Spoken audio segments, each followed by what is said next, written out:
Issue number 4, how I just fired myself. Hi, I'm Scott Groves with Scott's Thoughts.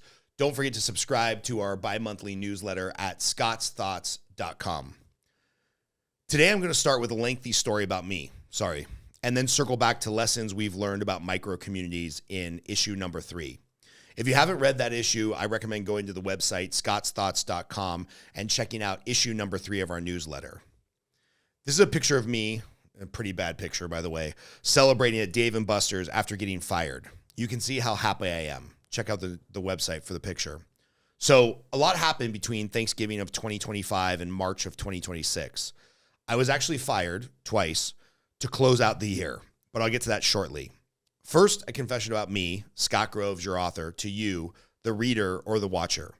For most of you that know me from the mortgage industry, my sales coaching business, or just a friend from social media, this is likely one of the first things that you've read from me, if you're a subscriber to the newsletter, that you've actually read from me in a decade.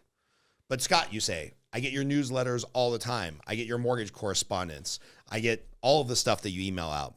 Well, kind of. You see, as my mortgage business scaled over the last 15 years, my coaching business scaled over the last 10 years, and I had more and more obligations and commitments hoisted upon me, getting married, having kids, running 2 businesses. I ran out of time. Building a coaching business, writing a book, designing a daily sales planner, doing a podcast, starting a local media company, all while still functioning as a top producing loan officer, that took a little bit of time out of my schedule. Over the last decade, I've frequently put in 10 to 12 hour days, 6 to 7 days a week. That in turn caused me to lose my written voice, hence the reason for this newsletter.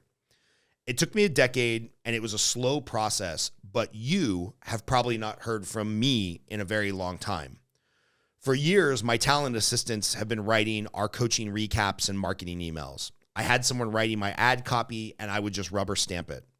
Our corporate marketing team, various softwares providers, and my partner in the mortgage business, Leah James, took over the correspondence that was coming from me to our realtors and our mortgage clients.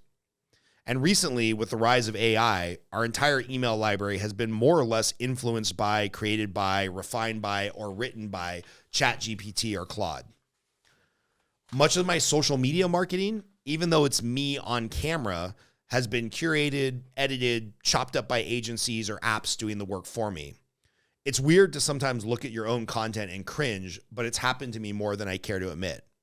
Probably the only place where you've gotten the real version of me is if we're friends on Facebook or you were a previous subscriber to the On the Edge podcast. If you've interacted with one of my very long political, economic, or current event posts on Facebook, or you listened to an On the Edge podcast, that was me. That was authentically me. I try in these posts and these conversations to let people hear my real voice, be thoughtful in my approach, and bring relevant information to my group of friends. Not that I expect you to zoom in on the pictures that are on the website and read this Facebook post, but there's a recent political essay I wrote that was about the disgusting infighting and the anger that I see on social media and the cowards, my words, who participate the most in those kind of exchanges. Apparently, I can get a little bit wordy when I'm fired up about politics and the economy because I think that Facebook post was about 2,000 words. Depending on which side of the aisle you're on, and I don't really care, thanks for being a subscriber, you may find these Facebook posts or this previous iteration of On the Edge podcast invigorating or alarming. Whatever you felt when reading these posts or listening to this podcast, you were feeling a real response to the real Scott Groves. My goal in writing this bi-weekly Scott's Thoughts newsletter is to connect in a real way to whatever audience finds me and decides to follow along.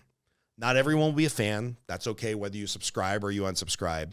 Some may even have a negative reaction, and that's okay. But for the first time in a long time, you're getting a real email written from me. No ghostwriter, no AI, no curation, just me in a Google document. Now, on to the firing. Number 1, in November of 2025, I fired myself. If you're a mortgage client or a realtor that I've worked with in the past, you recently got an email entitled, "My last email as a loan officer." I won't go into all the details here. It's probably not relevant to why you're reading this newsletter. However, in short, I've been doing home loans, or I had been doing home loans, for 25 years. It was my life. It was my identity. and it was the thing that paid my bills for most of my adult life since leaving the Army in 2000. Although there have been some stints where I truly loved my job, there are several clients I still keep in touch with, and I really do love them. And there's many referral partners who I care about and I'm rooting for. It's been a long time since the job of being a loan officer has fulfilled me. After a daunting 5-year process, I finally found, trained, and most importantly, came to trust my replacement, Leah James Vega, friend of mine and partner in the mortgage business. She has taken over my book of business and is the absolute right person to take care of my clients and referral partners going forward. By the way, if you need a mortgage, you can still email Leah at Scott Grove's team and she'll take care of you. See, I can't help myself. After 25 years of prospecting for business, I still got to put a mortgage plug in there. I can tell you that this transition would not have been possible had Leah not been a loan officer who lives right down the street from me. When we interviewed, when I hired her, and when she started working with me, it was this proximity that offered us the opportunity to work side by side as she learned how I handled our book of business, our clients, and our referral relationships. Working together in person accelerated our relationship, built trust faster, and allowed me to transition out of the mortgage business much faster than I thought possible. I still think some work is better served when it happens in the same room. Firing myself was possibly the scariest thing I've ever done, which probably means I should have done it sooner. The other thing that made it possible to quit was 6 men that I hold near and dear to my heart, my band of brothers from the Front Row Dads mastermind community. I have to give a special shout out to these 6 men pictured below on the newsletter. This is my band from the mastermind group Front Row Dads, aka FRD.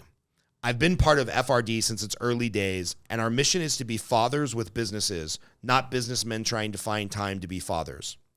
If it wasn't for this group of men, I don't know if I would have ever had the courage to fire myself. I can tell you that the encouragement that came from these men was only possible because we meet in person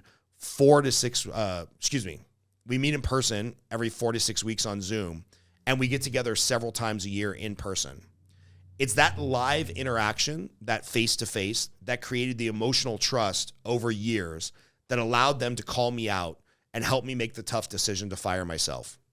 Which finally brings me around to the lesson of this week's issue. Micro communities matter. I believe in our world where everyone seems to be taking the rise of AI, all-consuming social media platforms, and endless done-for-you technology apps, people still matter. Micro communities and the people you choose to surround yourself with matters. I believe that in order to live a fulfilling life, we need to get back to being in person and live. Fewer pre-recorded videos, fewer emails written by ChatGPT, fewer digital trainings, more real voices, more real emails, more real connection, and more micro communities of real people we can lean on when we have to make tough decisions. By the way, the picture at the top of the newsletter with me looking disgruntled in Dave and Buster's was more or less a joke. Here's how I really feel after firing myself and leaning into a career path that's more in alignment with who I am. And for those of you that are listening, you can see a very happy picture of me making a silly face outdoors at a mountain retreat I was at. Over the next year, I'm committed to writing this bi-weekly newsletter to talk about living life, building micro communities, fighting back against the perceived need to design a contactless society, and convince some people that the solutions in 2026 are about more conversations, not about more tools. There will be some personal stuff, some business stuff, maybe some political stuff, and some truths that I think are self-evident to me, but may be lost on the reader. I hope that you join me on this journey. I know I opened this email talking about getting fired twice. Don't worry, I'll get there in the next couple of newsletters. But spoiler alert, in December of 2025, I got fired from the Meta platform and lost 20 years of content on Facebook and Instagram. It created, for me, an existential crisis that I'm looking forward to sharing with you in an upcoming newsletter. Thanks for watching this. Don't forget to subscribe or like the video wherever you saw it. If you want to get back issues or subscribe to future issues of Scott's Thoughts, just go to scottsthoughts.com. Or if you want to leave a comment here, I try to individually reply to every single one of them, and I definitely read all of them. So thanks for playing along. Thanks for listening.